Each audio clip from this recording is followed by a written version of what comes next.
que ele está num beco sem saída. O fato é que a realidade ficou apertada.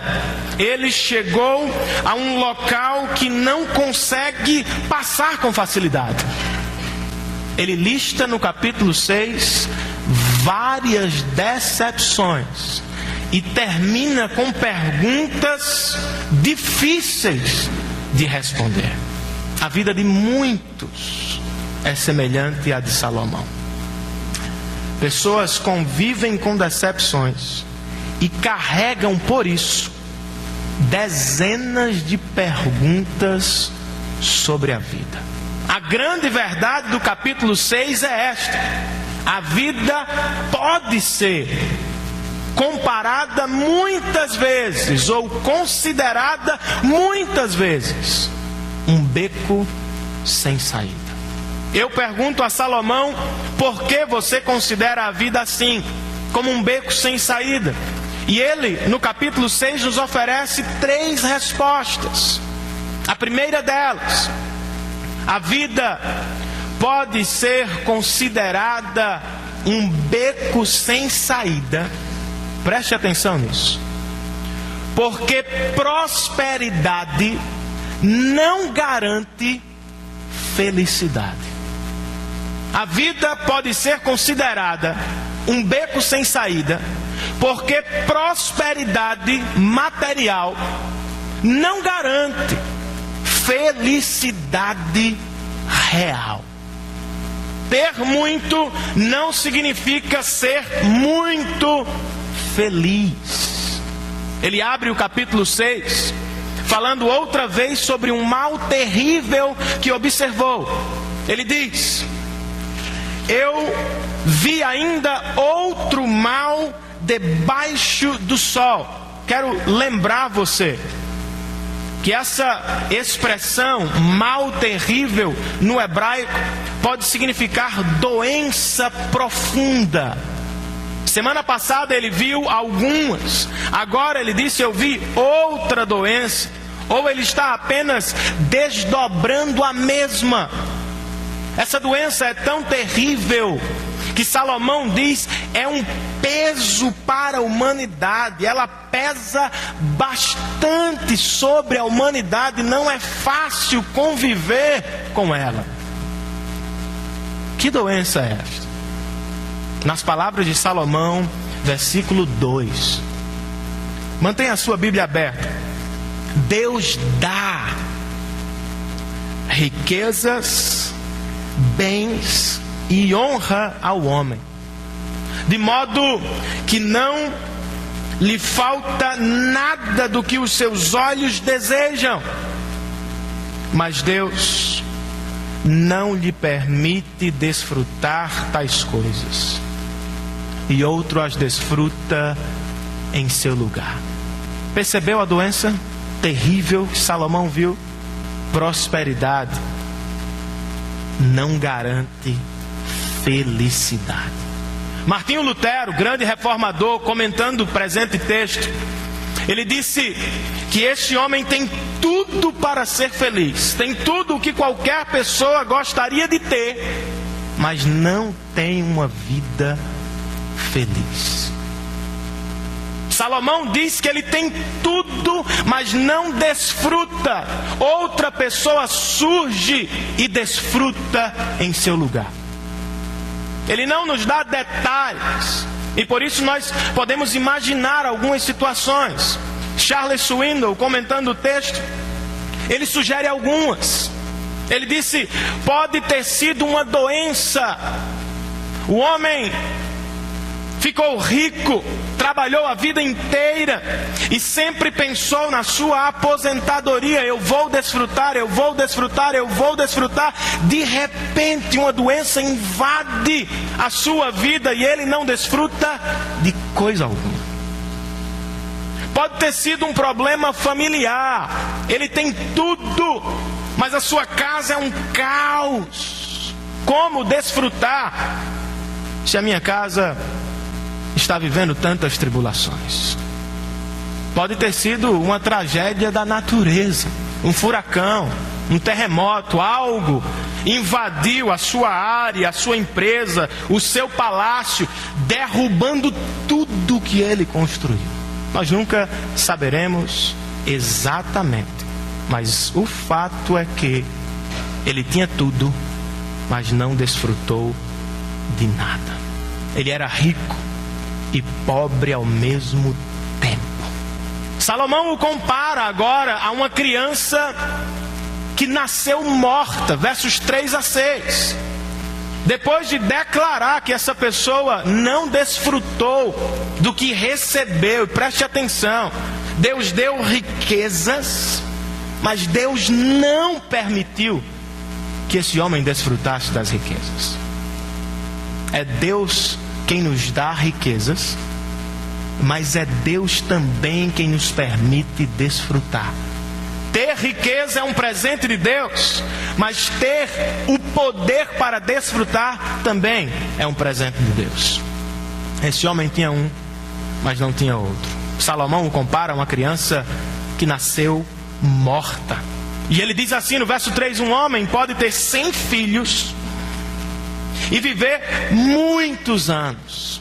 Isso para um judeu era sinal de prosperidade, irmãos. O judeu se dava por abençoado em viver muito e conter muitos filhos. Ele tem 100 filhos. E eu fico pensando, ele é abençoado, mas a abençoada está cansada também. Ele tem 100 filhos e ele viveu muito tempo, tudo que um homem desejava. Mas aí Salomão vai dizer: no entanto, se não desfrutar as coisas boas da vida, digo que uma criança que nasce morta e nem ao menos recebe enterro digno tem melhor sorte do que ele. Uma criança que nasce morta é melhor do que um homem que vive 100 anos e não desfruta as coisas boas da vida. Qual é a ideia de Salomão? A criança não vê o sol. A criança não vai contemplar uma linda flor, mas também não vai contemplar as dificuldades da vida. O homem rico contemplou o sol, viveu muito tempo, mas sua vida foi inundada por dificuldades. Ele acrescentou anos à sua vida, mas não vida aos seus anos. Salomão diz: uma criança que nasce morta está no melhor estado, porque não contemplou as dificuldades e porque já chegou ao descanso eterno. O homem rico vive cheio de coisas, mas diz Salomão, não encontrou descanso. Ele conclui essa primeira parte dizendo: pois, de que lhe valeria viver 2000 anos sem desfrutar a sua prosperidade? Salomão, ou alguém apresentado por Salomão, está num beco sem saída. Próspero, mas não feliz. Prosperidade não garante felicidade. Você já esteve num beco assim? Você já esteve nesse beco, cercado de muitas coisas, mas vazio por dentro, cheio de coisas maravilhosas, mas completamente sozinho? Por que estamos neste beco, gente? Por que temos e não somos felizes? Por que conquistamos, mas não estamos satisfeitos? O livro bíblico chamado Filipenses, no Novo Testamento, nos apresenta um homem que esteve também num beco sem saída. Seu nome é Paulo, e o seu beco era um julgamento que poderia lhe custar a própria vida. Paulo está preso em Roma, esperando o seu julgamento. Ele escreve uma carta à igreja de Filipos, e você espera encontrar um tom triste na carta. Você espera encontrar pedidos de oração, pedidos por libertação, mas você não acha isso na carta. O que você acha na carta é um manifesto de alegria. Por toda a carta você vai ver um homem que está preso fisicamente, mas livre espiritualmente. Você vai encontrar um homem que está em alguma medida triste por se achar preso, privado da comunhão com os irmãos, mas ao mesmo tempo satisfeito com tudo o que Deus é para ele.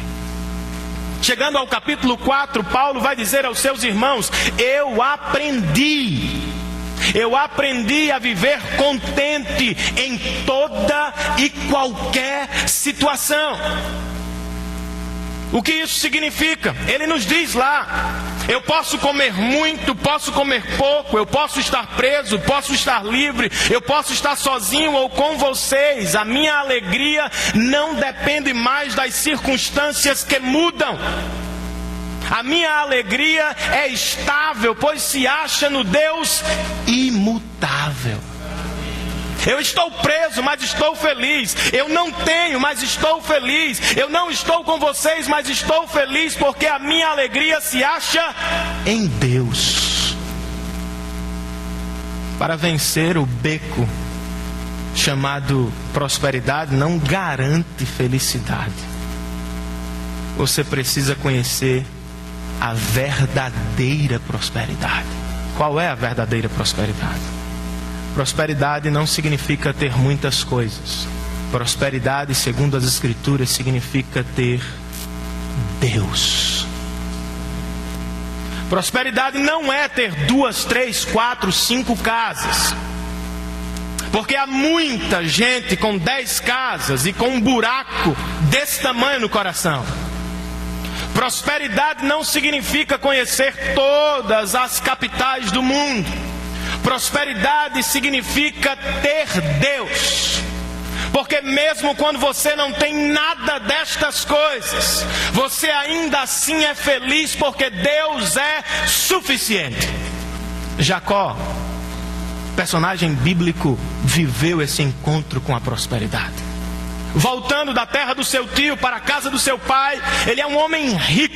Diz Gênesis capítulo 32 que ele tem muitos filhos, muito dinheiro, muitas posses, mas ele está tremendo de medo, porque não tem a certeza de que Deus está com ele. Por isso ele trava uma luta com Deus durante a noite toda, para ao final ter a certeza de que Deus caminharia ao seu lado. Você tem essa certeza?